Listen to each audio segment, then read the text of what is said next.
আগামী ৫ মাসে অনেক কিছুই ঘটবে যা আমরা কল্পনাও করতে পারি না। এটা আশঙ্কা প্রকাশ করেছেন মাহমুদুর রহমান মান্না, নাগরিক ঐক্যের সভাপতি। কিন্তু আমরা আসলে এখন থেকে আলামত দেখতে পাচ্ছি। আপনারা যদি দেখেন যে এই যে আ যুগপৎ আন্দোলনটা হলো, যুগপৎ আন্দোলনের ৭ টি দল কেন উনারা আন্দোলন বা বিক্ষোভ কর্মসূচি করলেন, কার বিরুদ্ধে করলেন? এটা সরকারের বিরুদ্ধে না বিএনপির বিরুদ্ধে? বিএনপির বিরুদ্ধে যদি হয়ে থাকে, বিএনপি তো সরকারের নেই। আর সরকারের বিরুদ্ধে কেন নয়? মানে যেকোনো বিক্ষোভ তো এখন সরকারের বিরুদ্ধে হওয়ার কথা। তো সেখানে সরকারের বিরুদ্ধে না হয়ে আ সরকারের ইশারায় সরকারের পরিকল্পনা অনুযায়ী এই যুগপৎ বিক্ষোভ কর্মসূচি পালন করেছে কিনা এবং তারা ঘোষণা দিয়েছে সামনের দিকে আরো কঠোর কর্মসূচিতে যাবে।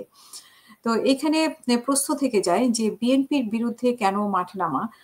সরকার যদি ইঙ্গিত দিয়ে থাকে যেমন আমরা আওয়ামী লীগ নিষিদ্ধের সময়, আওয়ামী লীগের কার্যক্রম নিষিদ্ধের সময় আমরা দেখেছি যে পরিকল্পনা অনুযায়ী এনসিপিকে মাঠে নামানো হয়েছিল এবং সেখানে সরকারের সহযোগিতায় পানি ছিটা দেওয়া হয়েছিল। বিভিন্ন ধরনের তাদেরকে সুযোগ সুবিধা দেওয়া হয়েছিল। ঠিক একইভাবে আমরা এই যুগপৎ মানে সমাবেশ বা যুগপৎ আন্দোলনটা দেখলাম যে ৭ টি দলের তার মধ্যে ৪ টি দল পুরোপুরি প্রকাশ্যে এবং ৩ টি দল অপ্রকাশ্যে এখানে ছিল। এটা সরকারের একটা পাতানো খেলা কিনা যে নির্বাচন পেছানোর জন্য, নির্বাচন বানচালের জন্য বা আরো কয়েকদিন। কারণ এখানে স্বাভাবিকভাবে আমরা যেটা দেখেছি যে ঐকমত্য কমিশনের আলোচনা চলছে, সেখানে কোনো সমাধান হয়নি। মানে সমাধান ঐক্যের মধ্যে আসা হয়নি এবং সমাধান হয়নি।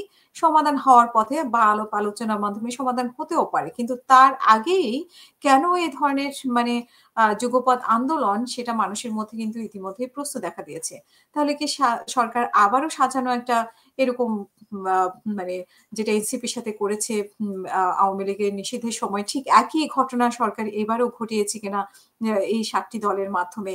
বলা হয় যে এই ৭ টি দলের মধ্যে বিশেষ করে এনসিপি এবং জামাত আ সরকারের সাথে সখ্যতা অনেক বেশি এবং সখ্যতা বেশি তারপরে প্রশাসনের বিভিন্ন জায়গায় জামাত বসা, জামাত নিয়ন্ত্রণ করছে প্রশাসন এবং অনেকটা সরকারকেও নিয়ন্ত্রণ করছে আ জামাত। এবং আমরা যদি দেখি যে মুক্তিযুদ্ধের পরে এখন পর্যন্ত যে সময়টা গেছে, জামাত এর থেকে কখনোই ভালো পরিস্থিতিতে ছিল না। এখন সবচেয়ে মানে স্বর্ণযুগ চলছে জামাতের। তো এই যে এই পরিস্থিতি থেকে নির্বাচন হলে তখন এই পরিস্থিতি বদলে যেতে পারে।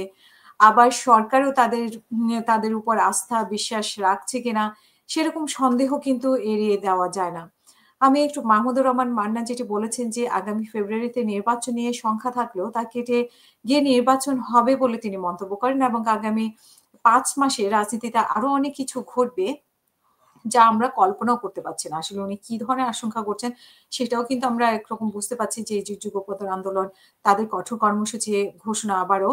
তো সো আম এর এ ধরনের অপ্রত্যাশিত আরো অনেক কিছুই ঘটতে পারে দেশে এবং দেশের বাইরের ষড়যন্ত্র থেকে ইতিমধ্যেই আমরা আমাদের চ্যানেলের মাধ্যমেও প্রকাশ করেছি। এবং পিআর পদ্ধতি নিয়ে তিনি যেটা বলেছেন যে, পিআর পদ্ধতি নির্বাচন হলে জাতীয় পার্টির মাধ্যমে নৌকা লাঙ্গলে পতিত আওয়ামী লীগে ফিরে আসার সম্ভাবনা রয়েছে বলে তিনি জানান এবং পিআর পদ্ধতিতে নির্বাচন বর্তমান প্রেক্ষাপটে বাস্তবসম্মত নয়। বর্তমানে জাপা আওয়ামী লীগের লেজ নয় মাথা বলে উনি মন্তব্য করেছেন। এবং জুলাই সনদের ব্যাপারে তিনি যেটা বলেছেন তা জুলাই সনদ ঐক্যমতের একটা সিলভার লাইন তৈরি হয়েছে। উল্লেখ করে তিনি বলেন যে আশা করি এটা বাস্তবসম্মত হবে। এবং আগামী নির্বাচনকে কেন্দ্র করে ছোট দলগুলোর মধ্যে একীভূত হওয়ার যে সম্ভাবনা সৃষ্টি হয়েছে তা ইতিবাচক। নাগরিক ঐক্য ও গণ অধিকার পরিষদ এমন সিদ্ধান্ত নিলে আমি সেটা সম্মত হব।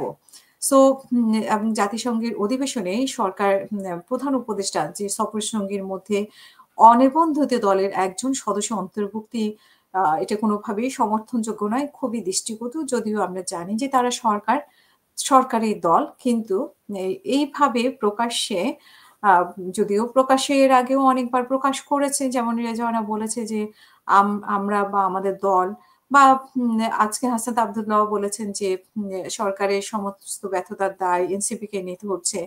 সো এভাবে কিন্তু উনারা অনিচ্ছাকৃতভাবে প্রকাশ করছেন। তারপরেও একদম সরাসরি সব দলকে বাদ দিয়ে ৩ টি দলের প্রতিনিধির মধ্যে একটি অনিবন্ধিত দলকে নেওয়া পুরোপুরি দৃষ্টিকটু দেখাচ্ছে। আপনাদের মতামতের অপেক্ষায় থাকলাম। সাথেই থাকবেন। আসসালামু আলাইকুম।